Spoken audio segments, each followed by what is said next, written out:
Welcome back to The Savvy Psychologist. I'm Dr. Ellen Hendriksen, and every week I'll help you meet life's challenges with evidence-based research, a sympathetic ear, and zero judgment.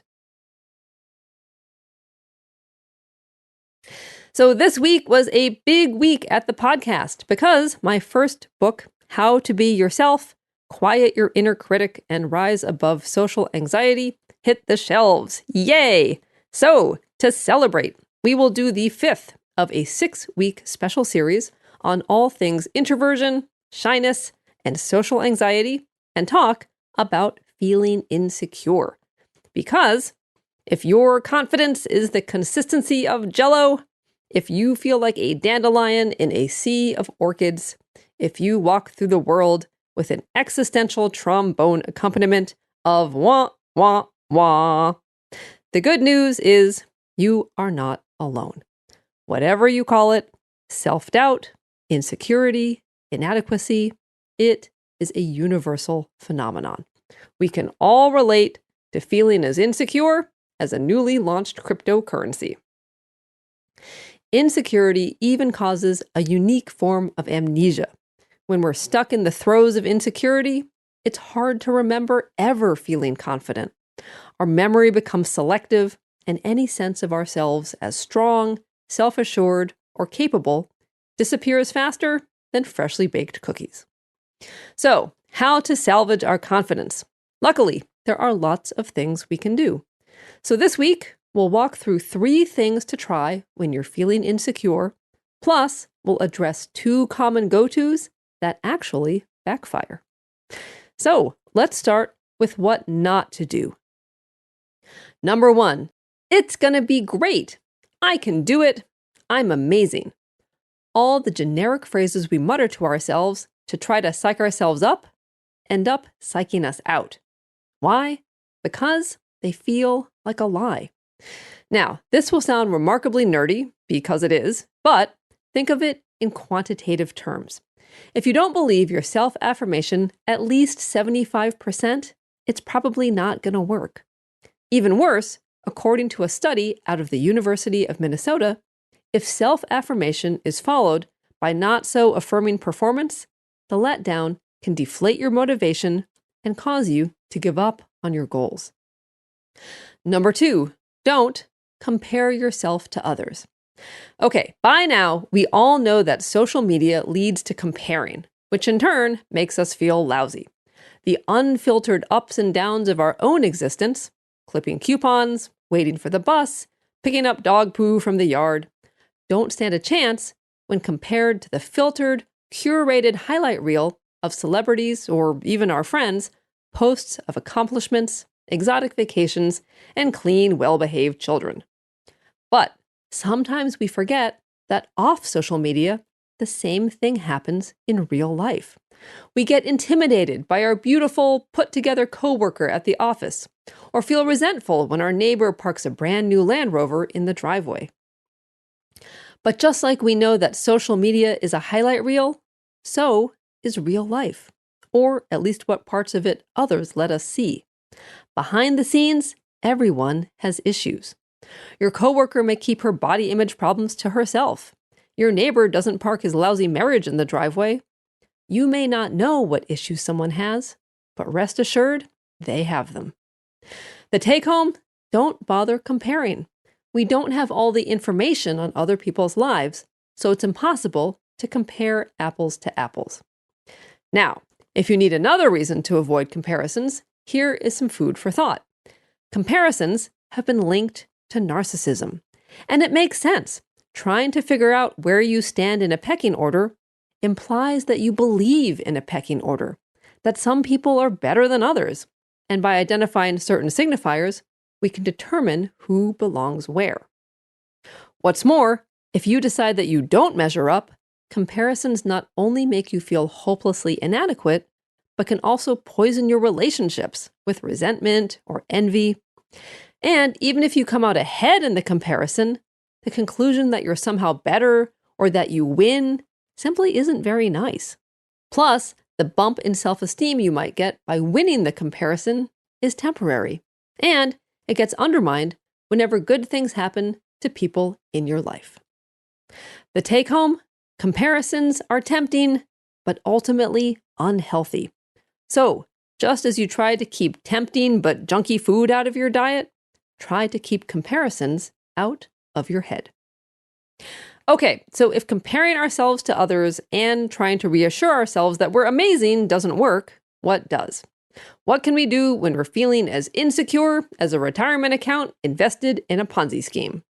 We've covered the don'ts, so now let's move on to some do's. Number 3 is do affirm your values. So when you're feeling insecure, remind yourself of who you are and what is important to you. So for example, my family and the support they give me is something I know is real. Or my faith is the foundation of my life. Or a sense of humor is what grounds me and connects me to other people. An important point: affirming your values is really different than self-promotion. Rather than creating a powerful or important persona, affirming your values is about taking a step back and reminding yourself of who you are and what's important to you. To be clear, we're not talking about performance, we're talking about values. So an example of performance is, I'm a good student. Whereas an example of affirming your values is, I strive for continual and lifelong learning. Okay, so in short, affirming your values affirms your whole self, not just one domain of your life. And that places challenges into a bigger context, which makes them seem smaller by comparison.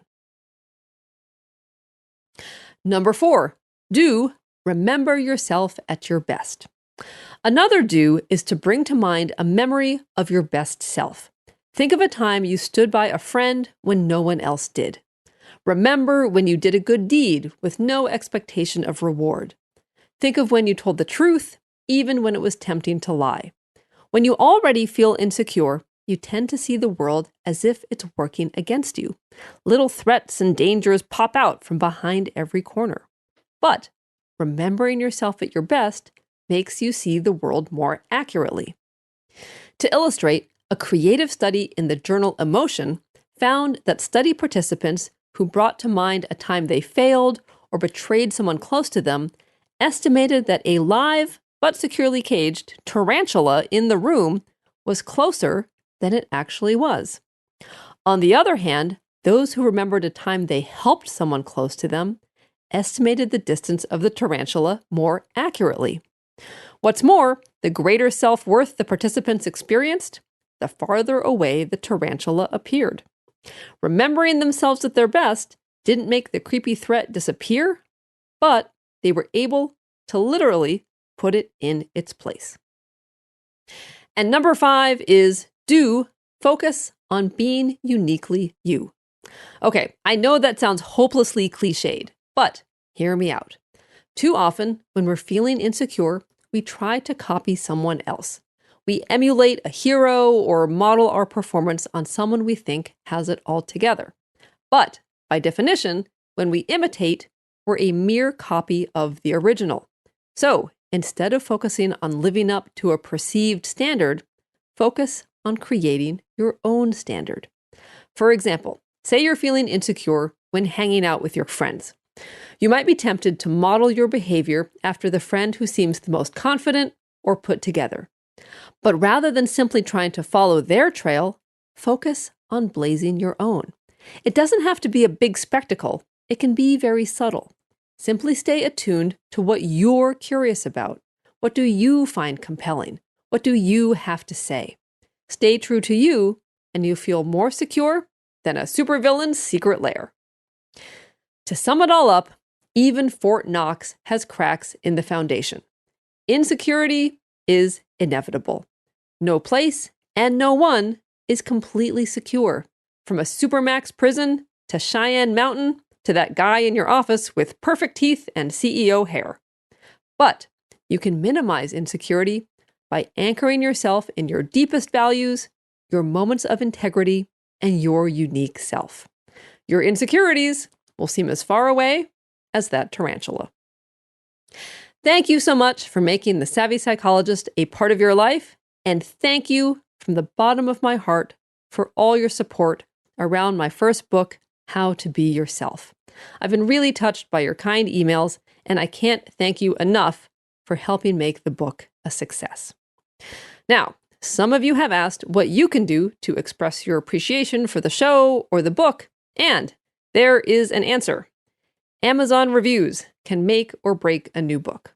So, if the spirit moves you, please write an honest review on Amazon. Here is how to do it. On Amazon, search for How to Be Yourself, then scroll down to Customer Reviews, where you see the yellow bar graph with the tally of reviews. Next to that is a button that says Write a Customer Review. Click that and tell the world what the book meant to you. And finally, we have the results of the pre-order sweepstakes. MC Remo of Illinois won the grand prize, and Lin Chu of New York took home the first prize. So big congratulations to both of them. And finally, The Savvy Psychologist is strictly for informational purposes and doesn't substitute for mental health care from a licensed professional. Okay, next week we will wrap up our 6-week series on all things introversion, social anxiety, and shyness.